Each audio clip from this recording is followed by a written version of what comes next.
और देखिए, कैंसर तो गंभीर बीमारी है ही, मगर उससे भी ज्यादा जानलेवा है नकली दवाओं के सौदागर, जो चंद रुपयों के मुनाफे के लिए नकली दवाओं का गोरख धंधा करते हैं।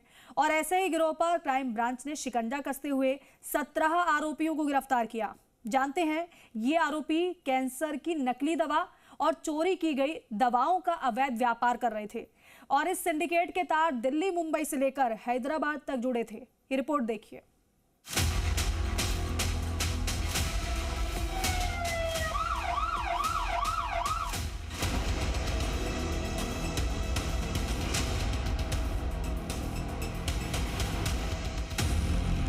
दिल्ली क्राइम ब्रांच की गिरफ्त में जो नकाबपोश दिखाई दे रहे हैं, इनका ताल्लुक नकली दवाओं के ऐसे सिंडिकेट से है जो कैंसर जैसी गंभीर बीमारी की नकली दवा देश के कोने कोने में सप्लाई करता था।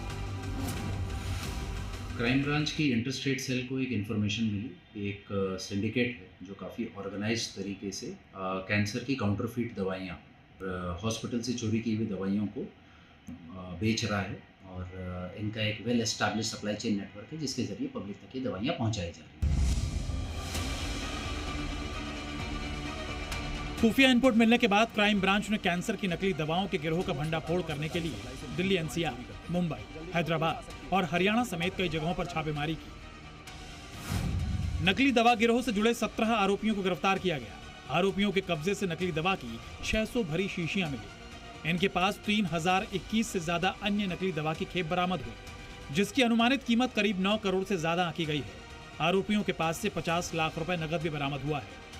कई व्यक्तियों को गिरफ्तार किया। अभी तक टोटल 17 व्यक्तियों की गिरफ्तारी हो चुकी है, जो प्राइमरीली दिल्ली, एनसीआर, मुंबई और हैदराबाद से।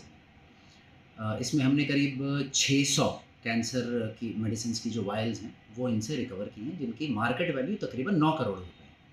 साथ ही इलीगल प्रोसीड्स ऑफ क्राइम में तकरीबन 50 लाख रुपए से ज़्यादा हमने कैश इनसे बरामद किया। क्राइम ब्रांच के मुताबिक ये नेटवर्क आमतौर पर 3 अलग अलग तरीकों से नकली और अवैध दवाएं हासिल करता था। पहला तरीका, बड़े अस्पतालों के नर्सिंग स्टाफ और कर्मचारियों की मदद से दवाओं की चोरी। दूसरा तरीका, सरकारी संस्थानों और स्टोर से मुफ्त मिलने वाली दवाओं की सप्लाई में हेराफेरी। तीसरा तरीका, एसीटोन जैसे केमिकल का इस्तेमाल कर दवाओं के बैच नंबर और एमआरपी को मिटाना। जो व्यक्ति गिरफ्तार हुए हैं उनमें कुछ ऐसे भी हैं जो हॉस्पिटल्स में काम करते हैं और वहाँ से चोरी की हुई दवाइयों को इन्होंने पब्लिक तक पहुँचाया है अपने सिंडिकेट के अदर मेंबर्स के ज़रिए, जो कि जिनमें कुछ ऐसे भी व्यक्ति हैं जो फार्मेसी शॉप ओनर्स हैं, जो होलसेल और रिटेल में दवाइयाँ बेचने का काम करते हैं। जरा सोचिए, आखिर किस तरह ये गिरोह कैंसर के मरीजों और उनके तीमारदारों के साथ ठगी कर रहे थे। कैसे अस्पतालों से चोरी की गई पुरानी दवाओं को नए पैक में सील करके महंगे दामों में बेचते थे। लेकिन अब कैंसर की नकली दवा बेचने वाला ये सिंडिकेट पुलिस के शिकंजे में है। ऐसे में अब क्राइम ब्रांच इस बात की जांच कर रही है कि इस सिंडिकेट के तार और कहां-कहां जुड़े हैं। इतना ही नहीं, क्राइम ब्रांच आरोपियों के वित्तीय लेन देन, फर्जी कंपनियों और इस रैकेट में शामिल अन्य लोगों की तलाश में जुटी है।